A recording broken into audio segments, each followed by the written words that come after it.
तो बच्चों इस वीडियो के अंदर हम करेंगे क्लास 10th के चैप्टर नंबर 4 क्वाड्रेटिक इक्वेशन की एक्सरसाइज 4.2 के लिए इंट्रोडक्शन और इसके कुछ एग्जांपल्स।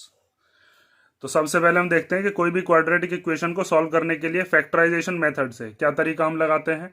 तो एक तरीका होता है हमारा जिसे हम कहते हैं मिडिल टर्म स्प्लिट। वो मिडिल टर्म स्प्लिट वाला जो मेथड है वही आपको इस वाली एक्सरसाइज में यूज करना है और सीखना है। तो उसके लिए क्वाड्रेटिक इक्वेशन ले लेते हैं हम। जैसे एग्जांपल के तौर पे क्वाड्रेटिक इक्वेशन ले ली 2x² minus 3x plus 1 equal to 0। ठीक है। उसके बाद आपको क्या करना होता है, इसको फैक्टराइज करने के लिए यहाँ पर हमको दिख रहा है तीन टर्म्स हैं, एक है 2x², एक है 3x और एक है 1। 3x का साइन क्या है, माइनस। तो आपको सबसे पहले क्या करना है, इस 2x² को ऐसे लिख लेना है, इस 3 की जगह पर ब्रैकेट लगाकर छोड़ दो और x और प्लस 1 ऐसे ही लिख दिया। मिडिल वाली जो टर्म होगी वो होती है जो कि x का कोएफिशिएंट हो। तो आपको 3 जो है इसको मिडिल टर्म मानते हैं और इसको क्या करना है, स्प्लिट करना है। स्प्लिट कैसे करेंगे, तो आप क्या काम करोगे, ये जो x² के आगे का कोफिशिएंट है 2 और यहां पर क्या है ये 1, इन दोनों को करना है प्रोडक्ट। प्रोडक्ट मतलब मल्टीप्लीकेशन। तो हम प्रोडक्ट करते हैं किसका, 2 का और 1 का, तो वो कितना आ जाता है 2। उसके बाद आपको ये जो कांस्टेंट है जिसके पास कोई भी वेरिएबल नहीं है उसके आगे का साइन देखना है, वो क्या दे रखा है हमें, प्लस। तो आपको 2 के ऐसे फैक्टर करने हैं जिनको प्लस करके क्या आ जाए, 3 आ जाए। ठीक है। तो जैसे 2 के फैक्टर तो बस यही बैठते हैं 1 और 2, और 1 और 2 का अगर हम सम भी करते हैं तो कितना बैठेगा, 3 बैठेगा। ठीक है। साइन की पहचान कहां से करोगे कि प्लस करके लाना है या माइनस करके लाना है, वो साइन की पहचान हम करेंगे इस वाले साइन से। जैसे यहाँ पर क्या साइन है, यहाँ पर साइन है प्लस, तो ऐसे दो नंबर जिनको प्लस करके क्या आए 3, और ऐसे दो नंबर जिनकी मल्टीप्लाई करके क्या आए 2, तो वो कौन कौन से होते हैं, वो यही दोनों होते हैं 2 और 1। तो इस 3 की जगह पर हम क्या लिख देंगे, 2 प्लस 1। इतनी चीज समझ गए। अभी आगे हम एग्जाम्पल्स करेंगे ना तो और डिटेल में ये चीज मैं आपको बताऊंगा। अब आगे देखते हैं हम। तो ये माइनस जाता है अंदर ब्रैकेट में, जब माइनस अंदर जाता है तो दोनों के साइन चेंज करता है और ये x दोनों का माना जाता है, 2 का भी और 1 का भी। तो यहां पर आप लिखोगे 2x² माइनस 2 के साथ x लग जाएगा तो 2x, फिर ये माइनस और ये प्लस मिलकर क्या हो जाएगा, माइनस। 1 की मल्टीप्लाई जब x में करेंगे तो x ही आ जाएगा, फिर प्लस 1 और इक्वल टू में 0। अब शुरुआत के दोनों में से और आखिर के दोनों में से लेना होता है आपको कॉमन। आपने क्या काम किया था, यहाँ पर 3 टर्म थी, उनकी कितनी टर्म बना दी, 4।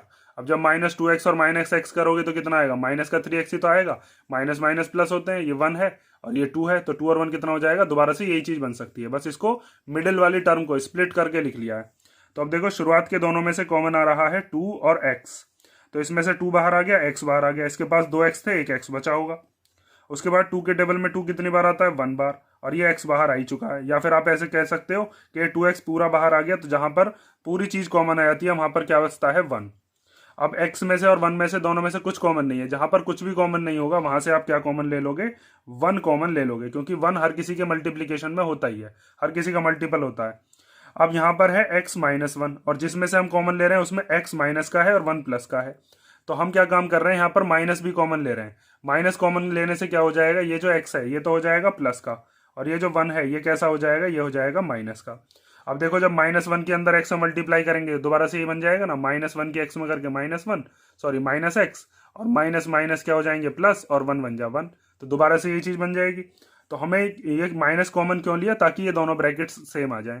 मिडिल टर्म स्प्लिट में ये वाले दोनों ब्रैकेट्स हमेशा सेम आने चाहिए, तभी आपका मिडिल टर्म स्प्लिट सही माना जाएगा।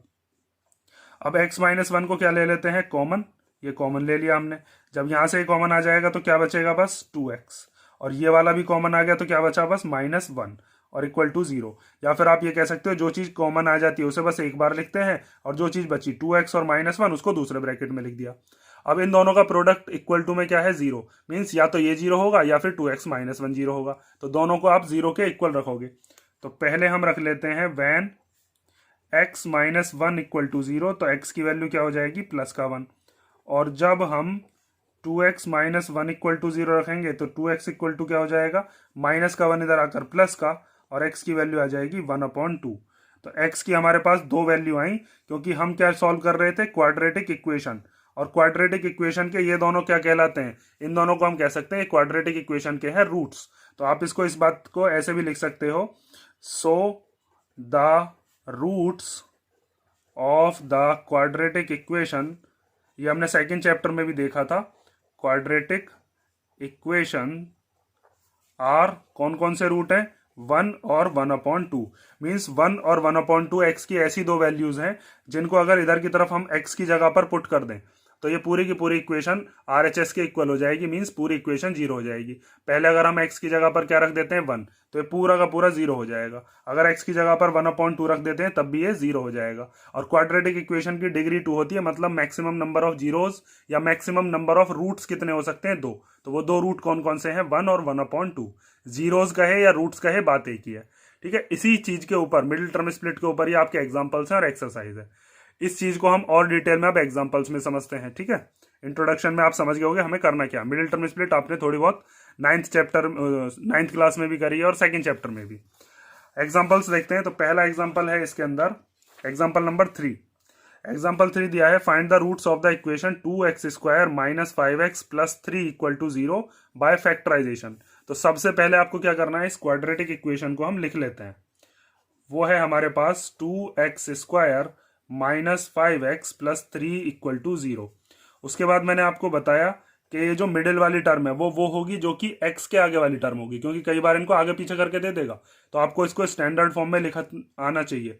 इस x को ऐसे लिख लेंगे और फिर +3 = 0। उसके बाद आपको क्या करना है, यहां पर x² का कोएफिशिएंट क्या है, 2। यहां पर x² का कोएफिशिएंट क्या है, सॉरी कांस्टेंट टर्म क्या है, 3। तो आपको 2 की और 3 की करनी है प्रोडक्ट। ये जो मैं इधर बता रहा हूं ये रफ है। ठीक है, तो आपको क्या करना है, 2 का और 3 का कर लेना है मल्टीप्लीकेशन, मीन्स प्रोडक्ट। वो कितना आ जाएगा, 2 3 जा 6। अब आपको 6 के ऐसे फैक्टर्स देखने हैं जिनको प्लस करके, इस वाले साइन से पहचान करोगे, जिनको प्लस करके क्या आ जाए 5। जैसे 6 के फैक्टर्स क्या क्या हो सकते हैं, 6 के हो सकते हैं 1 6 जा 6, या फिर 6 के क्या हो सकते हैं 2 3 जा 6, ऐसे हो सकते हैं। तो अगर आप 1 और 6 को प्लस करते हो तो कितना आएगा 7, और 2 और 3 को प्लस करोगे तो कितना आएगा, 2 और 3 को प्लस करके आएगा 5, और 1 और 6 को प्लस करके क्या आएगा 7। तो हमें क्या लाना है, हमें लाना है 5। और साइन कौन सा, इससे पहचान करोगे कि प्लस करना है हमें या माइनस, ये जो कांस्टेंट के आगे का साइन है। ठीक है, इससे पहचान करना, इससे नहीं। तो हम कौन सा वाला करेंगे, हम करेंगे 2 + 3, ये वाला सही है। तो यहां पर आप लिख दोगे 2 + 3। उसके बाद ये माइनस अंदर जाएगा तो माइनस का 2x, फिर ये माइनस प्लस क्या हो जाएंगे -3x, और फिर ये वाला +3 और = में 0। अब शुरुआत के दोनों में से कॉमन लेते हैं। इन दोनों में से क्या क्या चीज कॉमन आ रही है, 2b और x भी। तो यहां से क्या बचेगा, x² था, एक x आपने ले लिया, एक x बचा। 2x का 2x पूरा ही कॉमन आ गया, तो क्या बचेगा 1 बचेगा। इन दोनों में से क्या चीज कॉमन आ रही है, 3 कॉमन आ रहा है। अब वो प्लस का लें हम या माइनस का, तो आप माइनस का लो। क्यों, कि यहां पर हमें x कैसा लाना है, प्लस का, और 1 कैसा लाना है, माइनस का। मींस जो पहला वाला नंबर है उसको हमें प्लस का बनाना है, और दूसरा वाला जो नंबर बनेगा उसको माइनस का। तो आपको माइनस कॉमन ले लेना है, क्योंकि माइनस जब बाहर आता है तो भी साइन चेंज हो जाता है, और माइनस देखो जब यहां पर अंदर गया था तो भी दोनों के साइन चेंज हो गए। कॉमन लेने पर भी साइन चेंज, अंदर जाने पर भी साइन चेंज। तो 3 तो बाहर आ गया, यहां से क्या बचा, x बचा बस, और वो भी कैसा, प्लस का। 3 के टेबल में 3 कितनी बार आता है, 1 बार। या फिर मैंने आपको बता रखा है कि जब पूरा कॉमन आ जाए तो वहां पर क्या बचता है, 1। तो आपने माइनस तो कॉमन ले लिया, तो यहां पर कैसा हो जाएगा, माइनस का 1। ठीक है, जब -3 के x में करोगे दोबारा से -3x बन सकता है या नहीं, -3 की जब -1 में करोगे प्लस का 3 बन जाएगा। और ये हमने इस तरीके से बनाया है जैसा ये वाला होता है, क्योंकि मैंने आपको भी बताया भी था कि ये दोनों के दोनों कैसे होने चाहिए, सेम। तो यहां से x - 1 कॉमन आ गया, और दूसरे ब्रैकेट में क्या लिख देंगे, 2x - 3। ठीक है, ये जो ब्रैकेट सेम आ जाए उसे एक बार लिख लो, और ये 2x - 3 ये दूसरे ब्रैकेट में लिख दो। इन दोनों का प्रोडक्ट 0 है, इसका मतलब या तो x - 1 0 होगा, उसको 0 के इक्वल रख लिया तो x की वैल्यू 1 आ गई, या फिर हम कह सकते हैं कि 2x - 3 = 0 होगा। तो वहां से 2x की वैल्यू आ जाएगी 3, और x की वैल्यू क्या आ जाएगी 3/2। तो इसका मतलब इस इक्वेशन के रूट्स क्या हो गए, रूट्स मतलब ऐसी वैल्यूज जिनको अगर हम यहां पर पुट करेंगे तो ये पूरी इक्वेशन क्या बन सकती है, 0। x की जगह पर आप पूरे में 1 रख दो तो ये पूरी पूरी इक्वेशन 0 हो जाएगी। इसीलिए इनको इसके जीरोस भी कहते हैं, रूट्स भी कह सकते हैं। तो यहां पर आप लिखोगे therefore the roots of 2x² - 5x + 3 = 0 are कौन कौन से हैं, 1 and 3/2। ठीक है, नेक्स्ट एग्जांपल देखते हैं। चलो, तो एग्जांपल 4 भी हमें दिया है, find the roots of the quadratic equation 6x² - x - 2 = 0। तो सबसे पहले आपको क्या करना है, ये जो इक्वेशन है इसको लिख लो 6x² minus x minus 2 equal to 0। उसके बाद मैंने आपको बताया था कि यहाँ पर हम जगह खाली छोड़ते हैं किसके लिए, यहाँ पर जो इसका भी कोफिशिएंट होता है उसके लिए। जैसे यहाँ पर इसका कुछ नहीं है तो क्या मान लेते हैं 1। 1 किसी का ही प्रोडक्ट मान सकते हैं, कोई दिक्कत थोड़ी ना उससे। जैसे यहाँ पर x का कोफिशिएंट क्या था 5, तो उस 5 के लिए हमने जगह छोड़ दी थी 2 + 3 के लिए। और ऐसे यहाँ पर x के मल्टीप्लीकेशन में कुछ नहीं है तो क्या मान सकते हैं 1। जैसे अगर कहीं पर एक नंबर लिखा हुआ है 2, तो 2 के मल्टीप्लाई में अगर आप 1 मान भी लोगे तब भी वो 2 ही रहेगा। तो ऐसे यहाँ 1 तो हर किसी के मल्टीप्लीकेशन में होता ही है, और इक्वल टू में 0। अब आपको क्या करना होता है, x² के आगे वाला जो कोएफिशिएंट है वो क्या है 6, और जो कांस्टेंट टर्म है वो क्या है 2। तो आप प्रोडक्ट कर लो किस किस का, 6 का और 2 का। तो यहाँ पर हम करते हैं प्रोडक्ट किसका, 6 का और 2 का। तो वो कितना आ जाएगा, वो आ जाएगा 12। अब आपको देखना है कि ये जो कांस्टेंट टर्म थी इसके आगे का साइन क्या है, माइनस। तो आपको माइनस करके ऐसे नंबर लेकर आने हैं जिनको माइनस करके तो 1 आ रहा हो, लेकिन जिनका प्रोडक्ट क्या बैठे 12। तो 12 आपको पता होगा किस किस के टेबल में आता है, 12 के फैक्टर याद तो होते हैं 1, 12 जा। इन दोनों को अगर हम माइनस करते भी हैं तो 12 में से माइनस करके 1 क्या आ जाएगा 11। तो ये चीज़ तो हो गई गलत। उसके बाद 12 के और क्या फैक्टर्स हो सकते हैं, 2 के टेबल में आता है 6 बार। तो अगर आप 6 में से 2 माइनस करते हो तो क्या आ जाएगा 4। मुझे क्या लाना है 1, तो ये वाली भी चीज़ गलत है। उसके बाद देखते हैं 12 के और क्या फैक्टर होते हैं। 12 3 के टेबल में आता है 4 बार, 3 4 जो 12। तो हम क्या करते हैं 4 में से 3 को माइनस करते हैं, और 4 में से 3 को माइनस करके क्या आया 1, और हमें 1 ही लाना था। तो ये वाली चीज़ क्या हो गई, ये सही हो गई। अभी आपको इतना लंबा सोचना पड़ रहा होगा, लेकिन जैसे जैसे आप क्वेश्चंस को करोगे तो ये बहुत तेजी से हो जाते हैं फिर क्वेश्चंस। ठीक है, तो हम यहाँ पर क्या लिख देंगे 4 - 3, और यहाँ पर ये जो नंबर है ये माइनस करके आएगा प्लस करके आएगा। बार बार आपको बता रहा हूँ कांस्टेंट के आगे वाला जो साइन है इससे पहचान करोगे कि माइनस करके लाने हैं या फिर प्लस करके। आगे देखो अब, तो 6x² माइनस 4 की मल्टीप्लाई x में करेंगे तो 4x, फिर माइनस माइनस क्या हो जाएंगे प्लस, और फिर 3x, और फिर -2 इक्वल टू 0। और शुरुआत के दोनों में से कॉमन लेते हैं तो 6 और 4 दोनों ही 2 के टेबल में आते हैं, तो 2 के टेबल में आते हैं तो 2 कॉमन आ गया। दोनों में से ही x कॉमन आ रहा है तो x भी ले लेते हैं। 2 के टेबल में 6 कितनी बार आता है 3 बार। यहाँ पर x² था, एक x आपने ले लिया, एक x बचा। 2 के टेबल में 4 कितनी बार आता है 2 बार। ठीक है, अब यहाँ पर दोनों में से कुछ कॉमन नहीं आ रहा, तो जहां पर कुछ भी कॉमन नहीं आता वहां पर क्या कॉमन होता है 1। तो इन दोनों में से हम क्या ले लेते हैं कॉमन 1। 1 के टेबल में 3 तो 3 बार ही आता होगा, और 1 के टेबल में 2 भी 2 बार ही आता है। ठीक है, जहां पर कुछ भी कॉमन नहीं होगा क्या कॉमन ले लेंगे 1। और ये दोनों ब्रैकेट हमेशा सेम आने चाहिए जब भी मिडिल टर्म स्प्लिट करना है। अगर ये दोनों सेम नहीं आ रहे ना तो समझ जाना कि हमारा जो सॉल्यूशन है वो गलत है। तो हम क्या लिख लेते हैं, एक तो हो गया 3x - 2, और एक क्या हो गया 2x + 1। जो ब्रैकेट सेम आता है उसको बस एक बार ही लिखना है। अब इन दोनों का प्रोडक्ट 0 है, तो इसका मतलब हम ये कह सकते हैं कि या तो 3x - 2 इक्वल टू 0 होगा, या फिर 2x + 1 इक्वल टू 0 होगा। यहाँ से x की वैल्यू निकालते हैं तो 3x इक्वल टू माइनस का 2 इधर आकर प्लस का, तो x की वैल्यू क्या आ जाएगी 2/3। ठीक है, ऐसे ही हम निकालते हैं इस वाले का। तो ये प्लस का 1 जब इधर भेजोगे तो कैसा हो जाएगा माइनस का 1, तो x की वैल्यू हो जाएगी -1/2। और लास्ट में क्या लिख सकते हो कि ये दोनों ही क्या है, इसके रूट्स हैं या सॉल्यूशंस हैं, या फिर और क्या कहते हैं हम, रूट्स, सॉल्यूशंस, या फिर जीरोस। ठीक है, तो यहाँ लास्ट में लिख दो therefore the roots of 6x² minus x - 2 equal to 0 are. कौन कौन से हैं, 2/3 एंड -1/2। ठीक है, ये जो है इधर वाला ये रफ का वर्क है। क्वेश्चन नंबर एग्जांपल नंबर 5 देखते हैं। तो इसमें दिया है find the roots of the quadratic equation 3x² minus 2√6x + 2 equal to 0। तो इसके अंदर भी हमें मिडिल टर्म स्प्लिट से ही हम सॉल्व करेंगे इसको। तो सबसे पहले आपको क्या करना है, 3x² माइनस 2√6x और +2 इक्वल टू 0। ठीक है, उसके बाद हमें क्या करना होता है, ये जो मिडिल वाली टर्म है जो x का कोफिशिएंट है उसके लिए जगह खाली छोड़ दो, और ये x ऐसे ही लिख लो, और फिर प्लस का 2 और इक्वल टू में 0। उसके बाद मैंने आपको बता रखा है कि हमको प्रोडक्ट करना होता है किस किस का। प्रोडक्ट करते हैं हम x² के आगे क्या कोफिशिएंट है 3, इसकी मल्टीप्लीकेशन करनी है, जो कांस्टेंट टर्म है वो क्या है 2। तो 3 2 जा क्या हो गया 6। उसके बाद आपको देखना होता है कांस्टेंट के आगे का जो साइन है वो क्या है प्लस। तो हमें प्लस करके नंबर लाना है क्या 2√6। हमें 2√6 लाना है प्लस करके, और मल्टीप्लीकेशन करके क्या आना चाहिए 6। तो इस 6 के फैक्टर्स आपको देखने हैं। तो 6 के फैक्टर्स क्या क्या हो सकते हैं, 6 के एक तो हो सकते हैं 1 6 जा 6। इन दोनों को जब हम प्लस करेंगे तो क्या आ जाएगा 7। तो ये गलत है क्योंकि हमें 7 तो लाना ही नहीं है। उसके बाद 6 के और क्या फैक्टर्स हो सकते हैं, 2 3 जा 6, तो दोनों को अगर हम प्लस करेंगे तो कितना आ जाएगा, तो आ जाएगा 5। तो ये वाली भी चीज क्या हो गई, ये भी गलत हो गई। तो फिर 6 के और क्या फैक्टर्स बैठेंगे, बस यही होते हैं हमारे पास, तो नहीं, एक फैक्टर और होता है। 6 को हम लिख सकते हैं √6 मल्टीप्लाई √6। जब इन दोनों की मल्टीप्लीकेशन करेंगे, भाई जब आप √6 की मल्टीप्लाई √6 में करोगे तो कितना आ जाएगा, √36। और 36 को आप चाहो तो, या फिर इस बात को आप ऐसे भी लिख सकते थे 6 × 6, जिसके पेयर बन जाते हैं वो बाहर आ जाता है, बाहर आकर क्या बन गया, 6। तो √6 × √6 क्या हो जाता है, 6 ही होता है। इसीलिए इन दोनों का जो प्रोडक्ट है वो तो 6 ही आना है। लेकिन अगर इन दोनों को हम प्लस कर दें, इन दोनों को क्या कर दें, प्लस, तो √6 + √6 क्या होगा, इसके आगे कुछ नहीं है तो क्या है, 1, इसके आगे भी क्या है, 1। तो 1√6 और 1√6 क्या होता है, 2√6।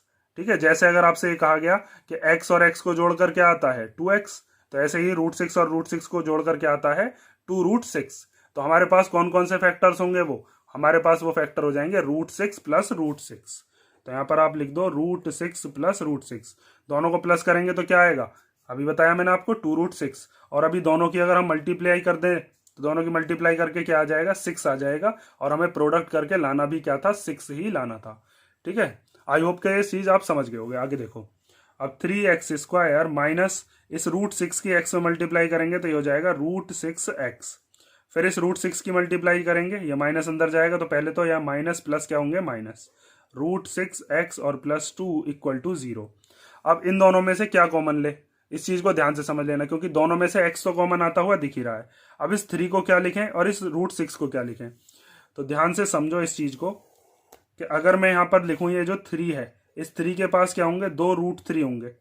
ठीक है, जैसे 6 के पास क्या होता है, 2 √6 होते हैं, तो ऐसे ही 3 के पास क्या होते हैं, 2 √3 होते हैं। इस √6 के पास, √6 को हम कैसे लिख सकते हैं, √2 × √3 ऐसे लिख सकते हैं। दोनों की मल्टीप्लाई करेंगे तो √6 आएगा। यहाँ पर √3 के √3 में करेंगे तो √9, 9 किसका होता है, 3 का, या फिर √3 जो है डायरेक्ट भी लिख सकते हो 3। अब इन दोनों में से क्या चीज कॉमन ले सकता हूं मैं, दोनों में से ही √3 भी कॉमन आ रहा है, इसके पास भी है और इसके पास भी है।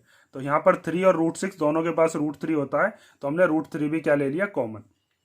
अब यहां से जब आपने 3 में से एक √3 कॉमन ले लिया था तो एक √3 तो बचेगा ना, तो यहां पर हमने क्या लिख दिया, √3। x² था, एक x आपने ले लिया, एक x बचा। उसके बाद √6 में से आपने √3 जब कॉमन ले लिया था तो क्या बचा था, √2।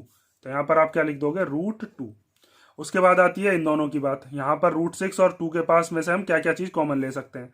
तो ऐसे ही मैं यहाँ पर ले लेता हूँ, √6 को हम क्या लिख सकते हैं, √2 और √3, जो मैंने अभी आपको यहाँ पर बताया। और 2 के पास क्या होता है, 2 के पास होते हैं 2 √2। तो दोनों में से क्या चीज कॉमन आ सकती है, √2 इसके पास भी है, √2 इसके पास भी है, तो दोनों में से हमने क्या कॉमन ले लिया, √2। ठीक है, अब यहां पर जो मेरे पास ब्रैकेट है उसमें पहला वाला प्लस का है, दूसरा माइनस का, लेकिन यहां पर तो उल्टा है, पहला माइनस का, दूसरा प्लस का। तो यहां पर माइनस भी कॉमन ले लो, क्योंकि माइनस कॉमन लेने से इन दोनों के साइन क्या हो जाएंगे, चेंज। अब आगे देखो, जब आपने √2 कॉमन ले लिया किस में से, √6 में से, तो क्या बचा, √3 बचा, और क्या बचा, x। जब √2 में से आप 2 में से आपने √2 कॉमन ले लिया तो एक √2 तो बचा होगा ना इसके पास, तो वहां पर हम क्या लिख देंगे, यहाँ पर आ गया √2। और जब हमने माइनस कॉमन ले लिया था तो ये प्लस वाला कैसा बन गया, माइनस का, और ये वाला जो माइनस है वो कैसा बन गया यहाँ पर, प्लस का, और इक्वल टू में क्या है, 0। ठीक है, अब ये दोनों ब्रैकेट सेम आ गए, तो यहाँ पर आप लिख सकते हो √3x माइनस √2 एक बार लिख लेंगे, जो ब्रैकेट हमारा सेम आ गया, और दूसरे ब्रैकेट में लिखेंगे जो ये वाली चीज बची। तो यहाँ से क्या बचा है, √3x, और यहाँ से क्या बचा है, √2, और इक्वल टू में क्या आ गया, 0। ठीक है, ये दोनों ब्रैकेट ही सेम आ गए। अब आपको क्या करना है, एक बार इसको 0 के इक्वल रख लो, एक बार इसको, तो √3x माइनस √2 = 0। पहले हम इसको इक्वल रख रहे हैं 0 के, तो यहां से हो जाएगा √3x = √2, ये x इधर ही छोड़ देंगे तो ये हो जाएगा √2/√3। ऐसे ही दूसरा वाला भी हम जब निकालेंगे तो वो भी यही आना है। चलो उसको भी निकाल के दिखा देते हैं, √3 माइनस √2 = 0, x भी यहाँ पर, तो ये हो जाएगा √3x = √2 और x = √2/√3। दोनों पर ही रूट आ रहे हैं, आप चाहो तो इसको पूरे को एक ही रूट में भी लिख सकते हो, ऐसे रूट के अंदर 2/3, और यहाँ पर भी पूरे रूट के अपॉन में क्या आ गया, 2/3। तो इसके जीरोस क्या क्या है या फिर इसके रूट्स क्या क्या है वो अब लिख देते हैं हम। लास्ट में यहाँ पर लिख दोगे, therefore the roots of 3x² minus 2√6x+2 equal to 0 are कौन कौन से हो गए, √2/3 और √2/3। ठीक है, तो ये हो गया आपका एग्जाम्पल नंबर 5। अब हम देखते हैं एग्जाम्पल नंबर 6। तो एग्जाम्पल नंबर 6 दिया है, find the dimensions of the prayer hall discussed in section 4.1। Section 4.1 में हमें एक प्रेयर हॉल दिया था, उसके डायमेंशंस हमें बताने। Dimensions means length and breadth. तो वो सेक्शन 4.1 में कहाँ है, अगर आपको एग्जाम्पल ना मिले तो देखो मैं आपको बुक में दिखाई देता हूँ। देखो बुक के अंदर यहाँ पर ये जो पहला ही पेज है, इस पेज के अंदर यहाँ पर हमें दे रखा है, ये रहा। यहाँ से suppose a charity trust decide to build a prayer hall having a area of 300 square metre with its length 1 metre more than twice its breadth. What should be the length and breadth of the hall. ठीक है, यहाँ पर ये question है, इस question को आप अपनी बुक में देख लेना, मैं इसका सॉल्यूशंस बताता हूँ। देखो इसमें ये कह रहा है कि कोई चैरिटी ट्रस्ट वाले हैं, वो क्या बनाना चाहते हैं, वो एक प्रेयर हॉल बनाना चाहते हैं, और उसके जो कारपेट का एरिया है, जो नीचे की तरफ वाला जो एरिया है, वो एरिया उसने बताया है कि उसकी जो लेंथ और ब्रेथ है वो कितनी रखनी है, और उसका एरिया कितना है ये हमें बता दिया। एरिया कितना है, एरिया दे रखा है 300 स्क्वायर मीटर। ठीक है, उसके बाद इसने कहा है कि length 1 metre more than twice its breadth. जो इसकी लेंथ है, लंबाई, वो ब्रेथ से कितनी है, दुगनी से एक ज्यादा। तो जैसे अगर मान लीजिए ब्रेथ यहाँ पर मैं मान लेता हूँ कुछ, जैसे मैंने ब्रेथ मान ली कितनी x, तो लेंथ क्या है, एक ज्यादा है, मतलब 1 प्लस किससे, दुगने से, वो भी दुगना किसका, ब्रेथ का दुगना। तो वो कितनी हो जाएगी, 1 + 2 मल्टीप्लाई ब्रेथ कितनी है, ब्रेथ मानी है हमने x, तो हो जाएगा 1 + 2x। लेंथ जो है वो ब्रेथ से एक ज्यादा है, और वो भी किससे ज्यादा, दुगने से भी एक ज्यादा। ठीक है, ये चीज आप समझ गए होंगे। अब देखो इसका सॉल्यूशन आपको क्या करना है। सबसे पहले तो हम लिखेंगे let the breadth of prayer hall, prayer hall की जो चौड़ाई है वो हमने कितनी मान ली है, x मीटर। तो लेंथ कितनी हो जाएगी, लेंथ इसने बताई है दुगने से एक ज्यादा।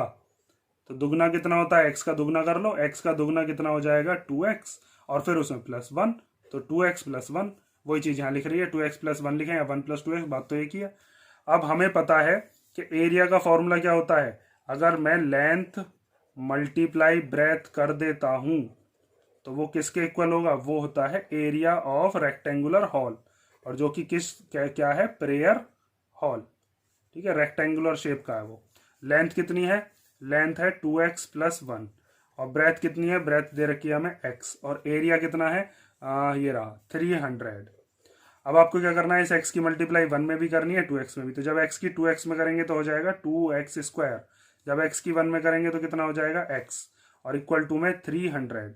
इस 300 को भी इधर ले आते हैं, तो 2x² + x और -300 इक्वल टू 0। ये हमारे पास एक क्वाड्रेटिक इक्वेशन बन गई। अब इसको आपको सॉल्व करना है, जैसे मैंने अभी आपको पिछले वाले एग्जांपल्स में बताया है, जिसके अंदर हमने क्या किया था, मिडिल टर्म स्प्लिट। आपको बिल्कुल सेम उसी की तरह से इसे करना है, और हमें क्या बतानी है, लेंथ कितनी है और ब्रेथ कितनी है। अब करते हैं इसकी मिडिल टर्म स्प्लिट। तो मिडिल टर्म स्प्लिट के लिए मैंने आपको बता रखा है, जैसे इसका है कुछ नहीं है तो क्या मान लेते हैं हम, 1 किसी के प्रोडक्ट में मान सकते हैं। तो ये हो जाएगा 2x² प्लस इस 1 की जगह पर खाली जगह छोड़ दो, ये x ऐसे ही लिख लिया, और फिर -300 और इक्वल टू में क्या, 0। अब आपको ये जो x² के आगे का कोफिशिएंट है वो क्या है, 2, और यहाँ पर जो कांस्टेंट टर्म है वो क्या है, वो है हमारे पास 300। ठीक है, तो आपको 300 की और 2 का क्या करना है, प्रोडक्ट। देखो हम क्या करते हैं, प्रोडक्ट करते हैं किस किस का, 2 का और 300 का। तो वो कितना आ जाएगा, 3 × 2 = 6 और 2 0 एज इट इज। अब 300 के आगे का जो भी कांस्टेंट टर्म होती है ना, उसके आगे का साइन देख लो। हमको माइनस करके क्या लाना है, माइनस करके लाना है 1। मिडिल टर्म हम किसकी कर रहे हैं, स्प्लिट 1 की, तो 1 लाना है आपको माइनस करके, लेकिन प्रोडक्ट करके क्या रहना चाहिए, 600 रहना चाहिए। याद रखना, हमें माइनस करके, माइनस मतलब सब्ट्रैक्ट करके क्या लाना है, सब्ट्रैक्ट करके लाना है 1। तो आपको क्या करना पड़ेगा, 600 के कर लो फैक्टर। तो 2 के टेबल में कितनी बार आता है, 300 बार, 600 आता है 300 बार। फिर 2 से काटते हैं, 2 1 = 2, 2 5 = 10 और 0। फिर 2 से कैट लेते हैं, 2 7 = 14 और 2 5 = 10। फिर अब ये 2 से तो कटेगा नहीं, 3 से कर लेते हैं, 3 2 जा 6 और 3 5 जा 15 और 5 से ही कट जाएगा 5 बार और फिर 5 आता है अपने ही टेबल में। आपको सब्ट्रैक्ट करके लाना है 1। तो मैं एक फैक्ट आपको बताऊं, जब भी आपको 1 लाना हो मिडिल टर्म स्प्लिट में क्या लाना हो 1, तो 1 लाने के लिए हमेशा आपके पास जो भी नंबर होंगे ना वो आगे पीछे के नंबर्स होंगे, कंजिक्यूटिव नंबर्स।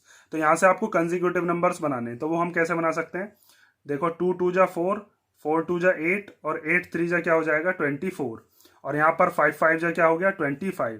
तो अगर आप 25 की मल्टीप्लाई 24 में करोगे तो 600 ही आएगा। भाई 600 की तो फैक्टर है ये सब, जो हमने यहाँ पर 25 और 24 लिखा है, तो दोनों की मल्टीप्लीकेशन करके तो 600 आ रहा है, मल्टीप्लाई करके 600 लाना था, ठीक है। और दोनों को अगर मैं सब्ट्रैक्ट करता हूँ, 25 में से 24 को माइनस करता हूँ तो 1 भी आ रहा है मेरा, मुझे सब्ट्रैक्ट करके 1 भी लाना था। तो मेरे फैक्टर्स क्या हो जाएंगे 25 माइनस 24। तो ये आगे पीछे के नंबर ही है ना लगातार, जब भी 1 लाना हो ना तो वहां पर आगे पीछे के ही नंबर्स होते हैं। तो यहाँ पर आप क्या लिख दोगे 25 माइनस 24। अब उसके बाद प्लस अंदर जाएगा तो साइन चेंज तो कर नहीं पाता, प्लस माइनस कर पाता है बस। तो ये प्लस जब अंदर जाएगा तो ये 25x ऐसे ही रहेगा, ये 24x भी ऐसे ही रहेगा और माइनस 300 इक्वल टू में 0। शुरुआत के दोनों में से क्या चीज कॉमन आ रही है, बस x कॉमन आता हुआ दिख रहा है, क्योंकि 2 और 25 सेम टेबल में तो आते नहीं है। तो यहाँ से क्या बचेगा, यहाँ से बचेगा 2x। उसके बाद यहाँ पर क्या बचा, यहाँ पर बच गया 25, 24 और 300 में से क्या चीज कॉमन आ जाएगी। अब इन दोनों में से क्या चीज कॉमन लेते हैं, देखो सबसे पहले तो यहाँ पर दोनों के दोनों कैसे हैं, ये प्लस के, तो आपको इन दोनों को प्लस का बनाना है और दोनों के दोनों हैं माइनस के। तो प्लस का बनाने के लिए दोनों का साइन क्या ले लो बाहर, मतलब माइनस कॉमन ले लेंगे तो ये दोनों के दोनों प्लस के बन जाएंगे। उसके बाद इसके जैसा बनाना है आपको, पहचान ऐसे कर लेना। तो इसके जैसा बनाने के लिए 2x लाना है, तो इसको 2x बनाने के लिए आपको इसमें से क्या चीज कॉमन लेनी है 12।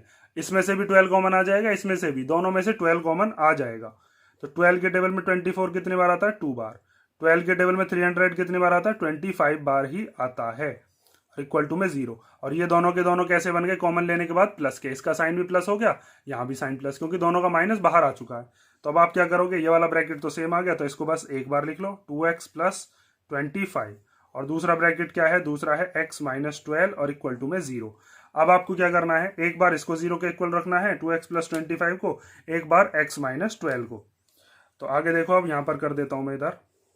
तो पहले हम रखते हैं van 2x plus 25 equal to 0। तो ये प्लस का 25 इधर आकर कैसा हो जाएगा, माइनस का 25। तो x की वैल्यू आ जाएगी माइनस 25/2। वैसे तो माइनस में होती नहीं है कभी भी, किसी की लेंथ और ब्रेथ मतलब लंबाई चौड़ाई माइनस में तो हो नहीं सकती, तो इसको हम इग्नोर कर सकते हैं। तो आप इसको लिख भी सकते हो कि इसको हम क्या कर रहे हैं, neglected because length is never negative. किसी भी चीज की लंबाई चौड़ाई कभी भी नेगेटिव नहीं होती। तो हम क्या काम करेंगे, हम x माइनस 12 इक्वल टू 0 रखेंगे और वहां से हमारे पास x की वैल्यू क्या आ जाएगी, x इक्वल टू आ जाएगा प्लस का 12 और ये वाली वैल्यू जो है यही हमारी क्या होगी, जो लेंथ और ब्रेथ है उसमें जो हमें x की वैल्यू रखनी है वो होगी। तो अब नाउ हम लिख सकते हैं कि जो ब्रेथ हमने मानी थी, जो चौड़ाई मानी थी x, वो कितनी आ गई, वो आ गई 12 मीटर।